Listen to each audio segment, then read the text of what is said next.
আরে সবাই ওঠো ওঠো, সকাল যে হয়ে গেছে। হাতি তার সংকেত আমাদের দিয়ে দিয়েছে।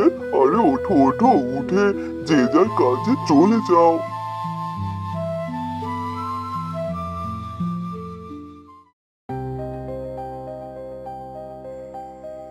সাত সকালবেলা হাতি এক সুর বাজায় আর এদিকে বাঘ আরেক সুর বাজায়।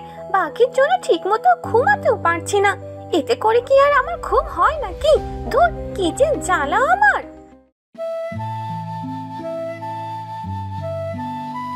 কিরে ঝগড়ুটে, এখনো ঘুম থেকে উঠছিস না যে? হাতি যে তার বাঁশি সুর দিয়ে সবাইকে ঘুম থেকে উঠিয়ে দিল, আর তুই কিনা এখনো পড়ে পড়ে ঘুমাচ্ছিস?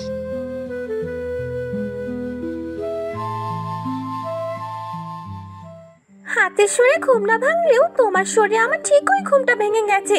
আর কি ঘুম হয় নাকি? উঠে গেছি আমি, আর ঘুমাইনি। এবার যাও তো তুমি, তোমার কাজ করো, আমাকে আমার কাজটা করতে দাও।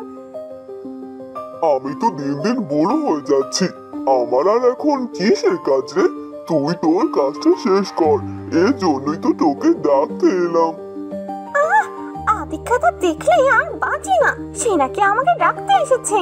হ্যাঁ হ্যাঁ ঠিক আছে, আমি আমার কাজটা করে নেব। এই কথা বলে খরগোশ সেখান থেকে চলে গেল। আর সে গেল তার বাদামের জমিতে বাদামগুলো দেখতে।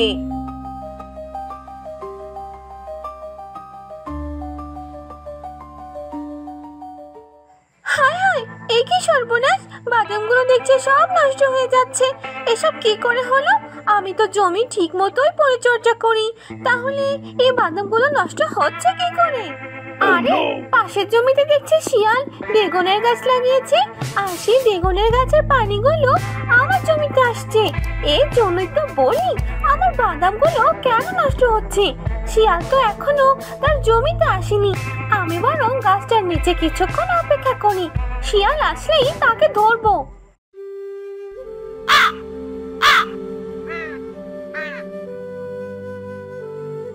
এই কথা বলে খরগোশ একটি গাছের নিচে বসে পড়ল।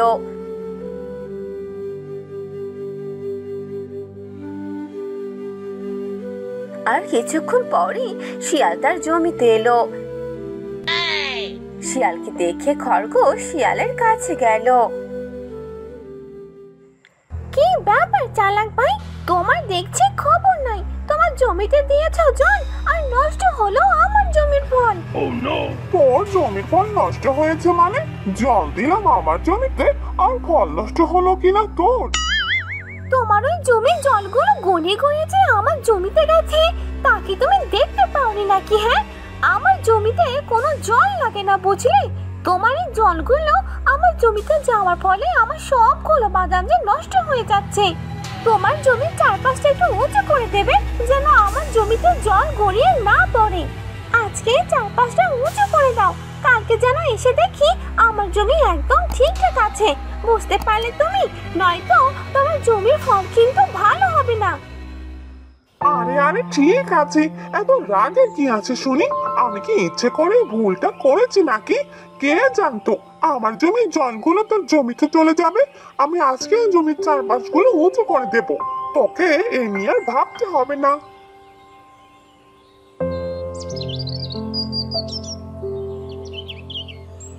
আরে সুরেলা হাতে, ও হাতে, আর একবার সুর বাজাও না গো।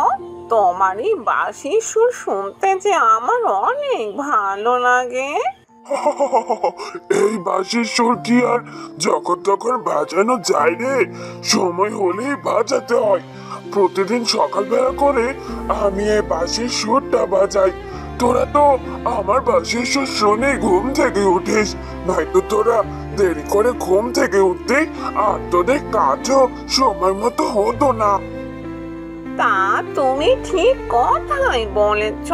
তোমার বাঁশির সুর শুনেই আমি ঘুম থেকে উঠি। আমার যত কাজ আছে সবগুলো কাজ শেষ করে ফেলি। আর তোমার বাঁশির সুরটাও যে অনেক মধুর, একবার শুনলে বারবার শুনতে ইচ্ছা করে। তাই তো শুনতে এলাম। একটু বাজাও না গো, শুনে যাই। আচ্ছা আচ্ছা ঠিক আছে, তুই যখন এত করে বলছিস তাহলে বাজাচ্ছি।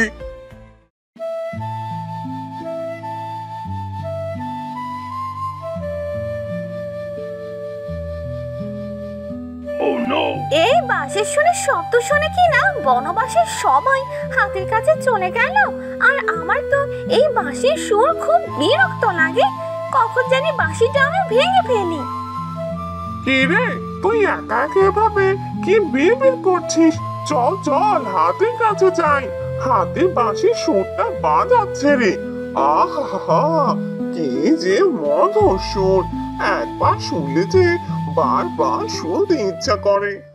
না না চালাক শেখ, আমারও সব শোনার ইচ্ছে নেই, তুমি শুনলে যেতে পারো, আমি বিরক্ত করো না তো। তোর সাথে দেখছি কোনো কথাই বলা যায় না। ঠিক আছে ঠিক আছে, তোকে যেতে হবে না, আমি একাই চলে গেলাম।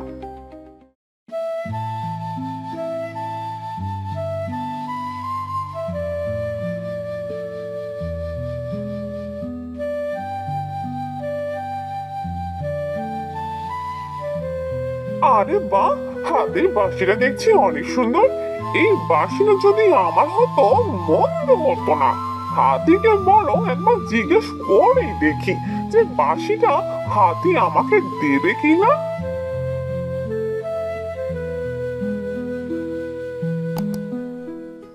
আরে ও হাতি দাদা, বলছিলাম কি, তোমার ওই বাঁশিটা কি আমায় একটু দেবে? তোমার বাঁশিটা দেখতে অনেক সুন্দর, বুঝলে তো, নিতে ইচ্ছে করছে। আরে না না না, এই বাঁশিটা আমি কাউকে দিতে পারবো না। তুই বাঁশির বদলে আমার কাছে অন্য কিছু চেয়ে নে, আমি তোকে সেটা দিয়ে দেব।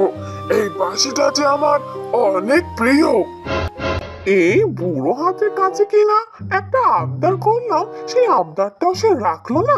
এই বাঁশিটা মনে হয় আমাকে চুরি করতেই হয়, তারপর দেখবো এই হাতি বুড়ো বাঁশিটা ছাড়া কিভাবে থাকে।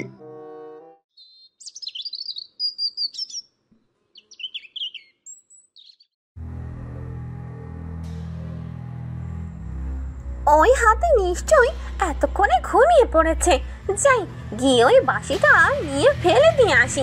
ওই বাঁশির জন্য যে আমার ঘুমটা ঠিক মতো হয় না, আর বিরক্ত লাগে ওইসব বাঁশির সুর শুনতে। যাই যাই গিয়ে দেখে আসি তো হাতি কি করছে। খরগোশ রাতের বেলা চুপি চুপি গেল হাতের গুহার দিকে।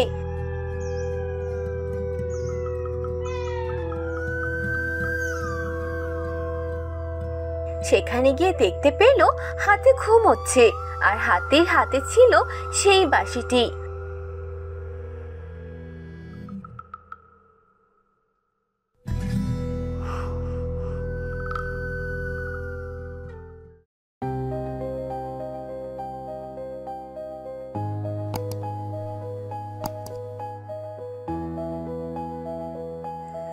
যা বাবা, এবারের মতো বাঁচা গেল। যাই এবার আমিও ঘুমিয়ে পড়ি।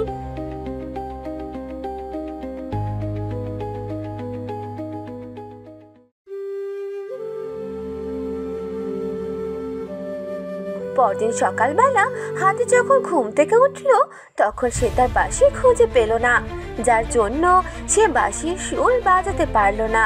আর সেদিন সবাই দেরি করে ঘুম থেকে উঠলো, আর সবাই গেল হাতির কাছে আর তাকেই জিজ্ঞেস করতে লাগলো, কি ব্যাপার কি হাতি দাদা, আজকে কেন জানি তোমার বাঁশির সুরটা শুনতে পেলাম না।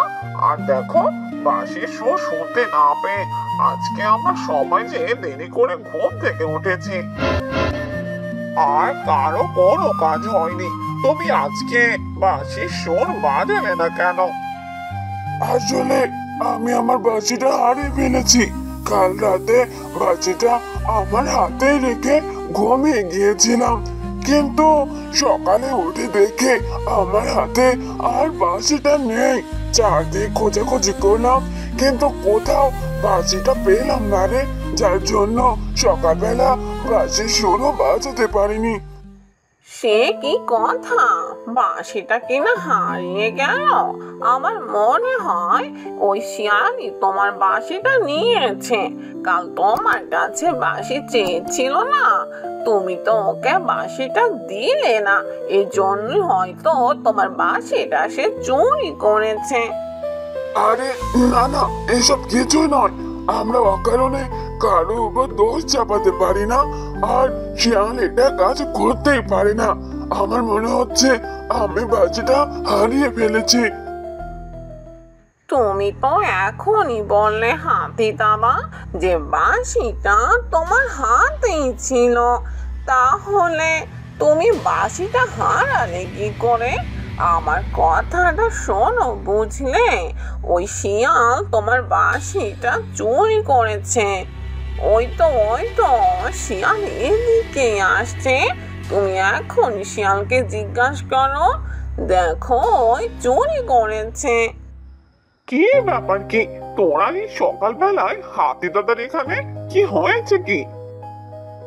তুই এমন ভাব নিচ্ছিস যে তুই আসলে কিছুই জানিস না। বাঁশিটা চুরি করে কিনা এখন এসেছিস ভাব নিতে। চুরি? কি সব বলছিস তোরা? বাঁশি চুরি কেন করতে যাব আমি? আমি তো কালকে হাতি দাদার কাছে বাঁশিটা চেয়েছিলাম, হাতি দাদাই তো আমাকে বাঁশিটা দিল না। আর এখন কিনা তোরা বলছিস আমি বাঁশি চুরি করেছি? এইভাবে আমার উপর মিথ্যা অপবাদ না দিলেও হতো। কি হয়েছে কি হাতি দাদা? সব ঘটনা আমাকে খুলে বলো তো। আসলে আমি আমার বাজিটা হারিয়ে ফেলেছি। সকাল থেকে যে কোথাও খুঁজে পাচ্ছি না। ওরা বলছিল কি বাজিটা তুই চুরি করেছিস। না না হাতি দাদা, এটা যে মিথ্যা। আমি তোমার বাঁশি চুরি করিনি। হ্যাঁ হ্যাঁ, আমি জানি তুই চুরি করিসনি। তোরা সবাই মিলে আমার বাজিটা খুঁজতো, দেখতো কোথাও পড়ে গিয়েছে কিনা। হ্যাঁ হ্যাঁ, তাই করো তাই করো। বনবাসীর সবাইকে এখানে নিয়ে এসো, আর সবাই মিলে বাঁশিটা খুঁজলে হয়তো ঠিক পেয়ে যাবো। এরপর সেখানে থাকা বনবাসীর সবাই চলে এলো আর সবাই মিলে হাতির বাঁশিটা খুঁজতে লাগলো, কিন্তু কেউ হাতির বাঁশিটা খুঁজে পেল না। বাঁশিটা যে আমরা খুঁজে পাচ্ছি না, বাঁশিটা ছাড়া যে আমরা একদম অচল। প্রতিদিন ওই বাঁশির শব্দ শুনে যে আমরা ঘুম থেকে উঠি আর আমাদের সব কাজ করি। বাঁশিটা খুঁজে না পেলে যে আমাদের অনেক বিপদ হয়ে যাবে। হ্যাঁ হ্যাঁ, তুই একদম ঠিক কথাই বলেছিস। ভালো করে খোঁজ যে বাঁশিটা কোথায় আছে। এরপর তারা সবাই মিলে বাঁশিটা খুঁজলো, কিন্তু কেউ খুঁজে পেল না। তখন সেখানে একটি সাপ তার মুখে করে বাঁশিটা নিয়ে সেখানে উপস্থিত হলো। হাতির সামনে গিয়ে বাঁশিটা রেখে দিল। আরে আরে, এই তো আমার বাঁশি। আরে সাপ বন্ধু, তুমি বাঁশিটা কোথায় পেলে? আরে এই সাপটা বাঁশিটা কিনা এনে দিল। সাপটা আমার জানতে পারেনি তো যে বাঁশিটা আমি পুকুরে ফেলেছিলাম। তোমার এই বাঁশিটা কেউ হয়তো পুকুরে ফেলে নিয়েছিল আর আমার কাছে এসে পড়লো, আর তাই আমি এটা রেখেছিলাম আর এখন তোমার কাছে এনে দিলাম। তোমায় অনেক ধন্যবাদ বন্ধু, তুমি যে আমার বড় উপকার করলে। এই বাঁশি যে আমরা সবাই মিলে খুঁজছিলাম, এই বাঁশিটা না থাকলে হয়তো সবার অনেক ক্ষতি হয়ে যেত। তোমাকে অনেক অনেক ধন্যবাদ। এ কথা শুনে সাপ সেখান থেকে চলে গেল আর সবাই সে হারানো বাঁশি খুঁজে পেয়ে অনেক খুশি হয়ে গেল। অনেক পশু ও প্রাণী বাস করত। বাঘ ও হাতি দুজন দুজনের শত্রু ছিল। অন্যদিকে হাতি নিজেকে অনেক শক্তিশালী মনে করত। আজ অনেকটা খিদে পেয়ে গেল, যাই কিছু কলা গাছ খেয়ে আসি। এ কথা বলে হাতি জঙ্গলের রাস্তা দিয়ে হাঁটতে লাগলো। তখন একটি শিয়াল পেছন থেকে দৌড়াতে দৌড়াতে চলে আসলো আর হাতিকে পেছনে রেখে যেতে লাগলো। তখন হাতি শিয়ালকে ডাকতে লাগলো আর বলল, এই মিচকে মিচকে, দাঁড়া বলছি, দাঁড়া। আরে কি হলো? তুমি আবার পেছন থেকে ডাকছো কেন? তুমি জানো না পেছন থেকে কাউকে এভাবে ডাকতে নেই। কি হয়েছে কি বলো এবার। ও, এখন তুই আমাকে বোঝাতে এসেছিস আমি কি করব কি করব না? তুই জানিস না আমি কে? আমি হলাম এই জঙ্গলের সবচেয়ে শক্তিশালী হাতি। আরে কে পেছনে আছে কি নাই সেটা দেখার তো বিষয় আমার না, তাই না? আমি যেখানে যাচ্ছি আমাকে যেতে দাও। ও, আমি তোর সময় নষ্ট করছি? আমার মুখের ওপর তুই এই কথাগুলো বললি? দাঁড়া বেটা, তোকে দেখাচ্ছি মজা। একথা বলে হাতি তার সুর দিয়ে শিয়ালকে পেঁচিয়ে ধরে আর এক জায়গা থেকে অন্য জায়গায় ফেলে দেয়। ও কি বাবা রে, একে একে হাতি দাদা, তুমি আমার এই অবস্থা কেন করলে? তুমি আমাকে ফেলে দিলে কেন? আমি তোমার কি ক্ষতি করেছি? ও ওরে বাবা, হয় রে, আমি তো শুধু আমার কাজে যাচ্ছিলাম। হ্যাঁ, তবে আমার পেছনে পেছনে তোকে আসতে হবে, আমার সামনে নয়। একথা বলে হাতি সেখান থেকে চলে গেল। অন্যদিকে বাঘ জঙ্গলে শিকার করার জন্য ঘুরছিল। তখনই সে একটি গরুকে দেখতে পেল। আরে বাহ, ওটা তো দেখতে বেশ স্বাস্থ্যবান। ঠিক আছে, খেতে পেলে তো বেশ মজা হবে। যাই যাই, এখন আশেপাশে কেউ নেই, তাড়াতাড়ি গরুটাকে ধরে নেই, তারপর না হয় মজা করে খাওয়া যাবে। একথা বলে বাঘ যখনই সে গরুর সামনে যাবে ঠিক তখনই তার সামনে হাতি চলে আসে আর বলে, আমি থাকতে তুই তো শিকার কখনো করতে পারবি না রে বাঘ। এই শিকার তো আমার, এই গরুকে আমি নিয়ে যাব।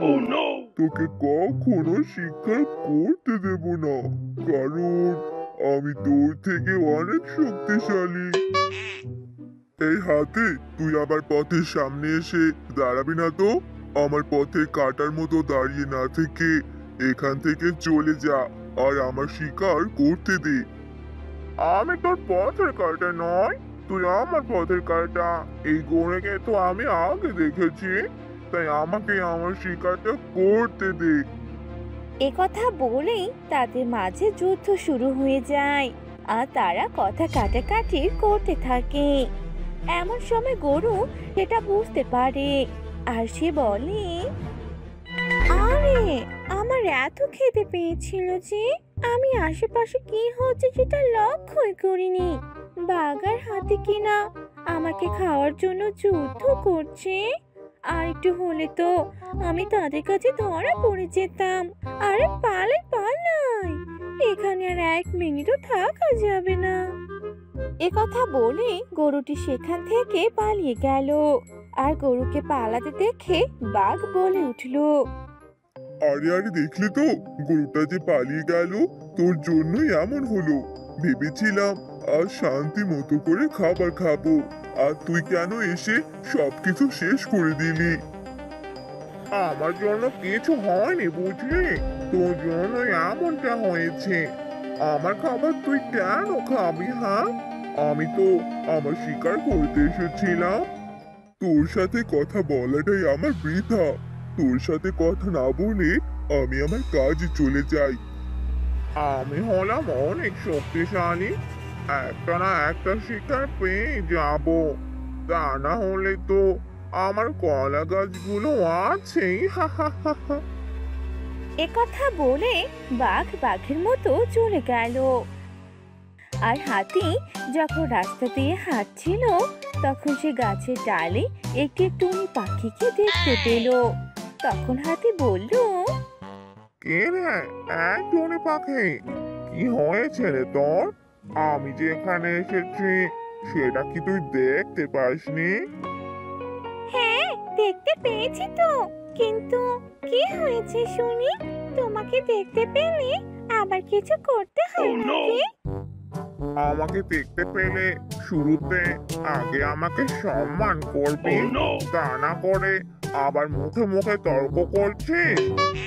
হাতি দাদা, আমার শরীরটা ভালো নেই, তুমি বরং আমার সাথে তর্ক না করে এখান থেকে চলে যাও।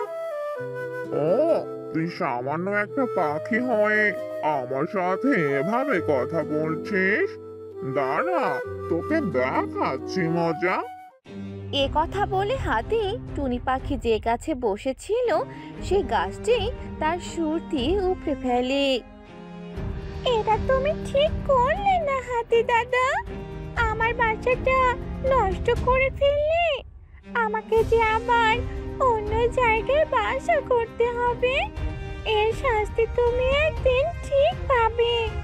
অনেক ক্ষতি করে নিজেকে খুব বড় শক্তিশালী মনে করছো। এ কথা বলে টুনি পাখি উড়ে সেখান থেকে চলে গেল। আর হাতি হাসতে হাসতে বলল,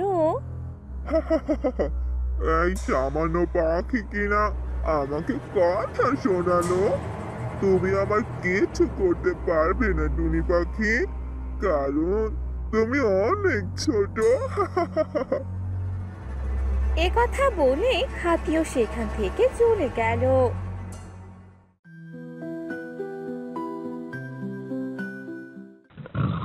এই হাতিটার জন্য তো আমি ভালোভাবে শিকার করতেই পারছি না।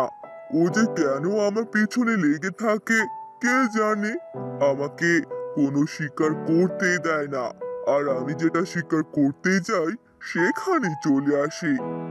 এই বলে বাঘ শিকার করার জন্য বেরিয়ে পড়ে। তখনই দেখতে পায় টুনি পাখি একটি গাছের ডালে বসে কান্না করছে। সেটা দেখে বাঘ টুনি পাখিকে বলে, কি ব্যাপার টুনি, তুই এভাবে কান্না করছিস কেন? কি হয়েছে তোর? হ্যাঁ, আর বলো না বাঘ মামা, আমার যে কত বড় সর্বনাশ করে দিয়েছে ওই হাতিটা। হাতি তো দেখছি সবাইকে বিরক্ত করে ছাড়ছে, এদিকে আমাকেও খুব বিরক্ত করছে। আমাকে শিকার করতেই দিচ্ছে না। আমি তো ওর জ্বালায় কোনো শিকার করতেই পারছি না টুনি। কি বলছো বাঘ মামা? ওই হাতি দাদা তোমাকেও বিরক্ত করছে? এবার কি হবে? হাতি দাদাকে মনে হচ্ছে এবার উচিত শিক্ষা দিতেই হয়। হাতিকে কি করে শিক্ষা দেই বলতো? এবার তো শিক্ষা ওকে দিতেই হবে, তা না হলে তো ও সবার জীবনটা নষ্ট করে দিচ্ছে। আমাদের কোনো একটা প্ল্যান করতে হবে বাঘ মামা। হাতিকে শিক্ষা দেওয়ার জন্য আমাদের আগে ভাবতে হবে। হ্যাঁ হ্যাঁ, তাই কর টুনি পাখি, আমারও বড্ড খিদে পেয়েছে রে। আমি বরং দেখি কোনো শিকার খুঁজে পাই কিনা। আর আজকে হাতি থেকে একটু দূরে থাকতে হবে আমাকে, তা না হলে তো হাতি আমাকে কোনোভাবে শিকার করতে দিবে না। আচ্ছা বাঘ মামা, তুমি তাই করো, আমি আমার বাসাটা তৈরি করে ফেলি। এ কথা বলে তারা সেখান থেকে চলে গেল। বাঘও তার শিকার খুঁজতে লাগলো, আর হাতি দৌড়ে গিয়ে শিকার করে নিল আর খাবার খেয়ে সেখান থেকে চলে গেল।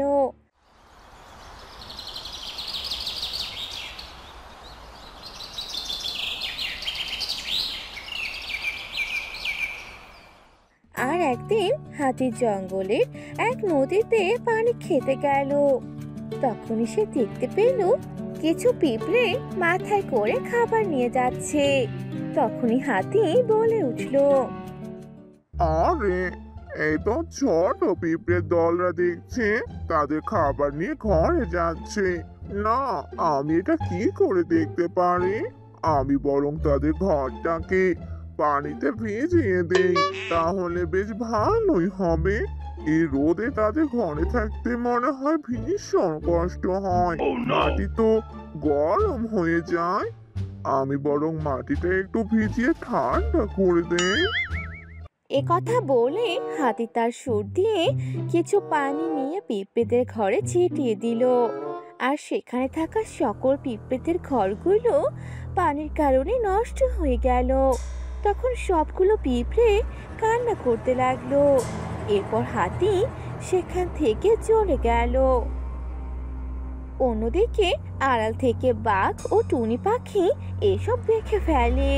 তখন টুনি পাখি বলে, দেখলে তো বাঘ মামা আজকে পিঁপড়েদের ঘরগুলো নষ্ট করে দিল। এভাবে আমরা হাতি দাদাকে কিভাবে ছেড়ে দেই বলো তো? প্রতিদিন কাউকে না কাউকে বিরক্ত করে ছাড়ছে। তবে টুনি পাখি, আমার মাথায় একটা যে দারুণ বুদ্ধি এসেছে। এদিকে কানটা দে, তোকে কানে কানে বলি, না হলে যে ওই হাতি আবার শুনতে পারবে। ওর কান যে বড়, আস্তে কথাও শুনে ফেলে। এরপর বাঘ টুনি পাখির কানে কানে তাদের বুদ্ধিগুলো সব জানিয়ে দেয়। বাঘের বুদ্ধি শুনে টুনি পাখি বলে, হ্যাঁ হ্যাঁ বাঘ মামা, তোমার বুদ্ধিটা তো দারুণ। আমরা যদি ঠিকভাবে কাজে লাগাই তাহলে হাতি দাদা ঠিক তার শাস্তি পেয়ে যাবে আর ঠিক বুঝতে পারবে। তাহলে আমরা কালকেই হাতিকে উচিত শিক্ষা দেব। এবার চলো আমরা বরং ফিরে যাই। এরপর তারা সেখান থেকে চলে গেল। পরদিন সকালে বাঘ হাতির কাছে গেল আর হাতিকে গিয়ে বলতে লাগলো, আরে হাতি, আমি তোর কাছে এলাম। তোর সাথে একটা কথা বলার ছিল। কথাটা হলো, আমি তো সবসময় শিকার করতে যাই, কিন্তু তুই আমার শিকারে বিরক্ত করিস। তবে আমি ভেবেছি আজ থেকে আমরা দুজন একসাথে শিকার করতে যাব। তুই কি যাবি আমার সাথে? এটা তো খুবই ভালো কথা। তাহলে চল একসাথে যাই। তোর ভাগটা নিবি আর আমার ভাগটা না হয় আমি নেব। হ্যাঁ হ্যাঁ, ঠিক আছে, তাই হবে। দুজনে ভাগ করে নেব। এবার তো চল যাওয়া যাক। এরপর বাঘ হাতিকে নিয়ে সেই জায়গায় চলে গেল যেখানে একটি গাছে মৌমাছির অনেক চাক ছিল। বাঘ তখন হাতিকে বলল, হাতি, তুই বরং এখানে দাঁড়িয়ে থাক, আমি বরং ওদিকটা দেখে আসি। ওদিকে কোনো শিকার পাওয়া যায় কিনা। হ্যাঁ হ্যাঁ, ঠিক আছে, তুই যা দেখে আয়। আমি বরং এখানেই বিশ্রাম নেই। এরপর বাঘ সেখান থেকে চলে গেল আর একটি গাছের আড়ালে লুকিয়ে পড়ল। তখনই টুনি পাখি সেই গাছে থাকা মৌমাছির চাকে পাথর নিয়ে গিয়ে চাকে মারলো। তখনই সেখানে থাকা সব মৌমাছিগুলো উড়ে গিয়ে হাতির কাছে গেল আর হাতিকে কামড় দিতে লাগলো। আরে আরে আরে, মৌমাছিগুলো কোথা থেকে এলো? আমার পুরো শরীরে যে কামড় দিচ্ছে। আরে ছাড় ছাড়, আমাকে ছাড়। ও হো, ছাড় আমাকে। ওই দেখ বেটা, কেমন কেমন লাগছে। ও হো, আমার তো দেখে অনেক হাসি পাচ্ছে। হয়েছে। আরে বাঘ মামা, তুমি যে কি সব বলছো না, আমারও যে ওকে দেখে অনেক হাসি পাচ্ছে। আরে ছাড় ছাড় তোরা, আর ছাড় আমাকে। আমার পুরো শরীর যে তোরা ফুলিয়ে দিলি। হায় হায়, এসব কি হয়ে গেল? এসব বলে হাতি সেখান থেকে পালাতে লাগলো আর মৌমাছিগুলো তার পিছু পিছু যেতে লাগলো। টুনি আর বাঘ সেই মৌমাছি গাছের নিচে চলে এলো। টুনি, এক কাজ কর, আমাকে বরং কিছু মৌমাছির চাক দিয়ে দে। আরে মধু খেয়ে নে। হাতিটাকে উচিত সাজা দিলাম যে, এবার তো মিষ্টি মুখ করাই যায়, তাই না? বাঘ মামা, তুমি একদম ঠিক কথাই বলেছো। আমি এখনই তোমাকে মধু এনে দিচ্ছি। এরপর টুনি পাখি বাঘকে মধু এনে দিল আর বাঘ মধু খেলো। তারপর তারা সেখান থেকে চলে গেল। অন্যদিকে হাতির শরীর মৌমাছির কামড়ে অনেক ফুলে যায় আর হাতি কান্নাকাটি করতে থাকে। ও হো হো হো হো হো, আমার এসব কি হয়ে গেল? আমার পুরো শরীর যে জ্বলছে। কোন পাপের শাস্তি পাচ্ছ সেটা কি তুমি বুঝতে পারছো না হাতি দাদা? পাপ করলে না কোনো একদিন শাস্তি পেতেই হয়। হ্যাঁ হাতি, টুনি ঠিক কথাই বলেছে। শুধু টুনিকে আর আমাকে নয়, তুমি এই জঙ্গলের সবাইকেই অনেক বিরক্ত করেছো। হ্যাঁ হ্যাঁ, তোমরা ঠিক কথাই বলেছো। আমি আমার ভুলটা বুঝতে পেরেছি। এরকমটা করা আমার একদম উচিত হয়নি। হ্যাঁ হ্যাঁ হাতি দাদা, আমরা সবাই তোমাকে ক্ষমা করে দিয়েছি। এরপর থেকে তারা সবাই সেই জঙ্গলে মিলেমিশে থাকতে শুরু করে। হ্যালো বন্ধুরা, আমাদের গল্পটি আপনাদের কেমন লাগলো তা অবশ্যই কমেন্ট করে জানাতে ভুলবেন না। এমন আরো মজার মজার গল্প দেখতে চ্যানেলটি সাবস্ক্রাইব করে সাথে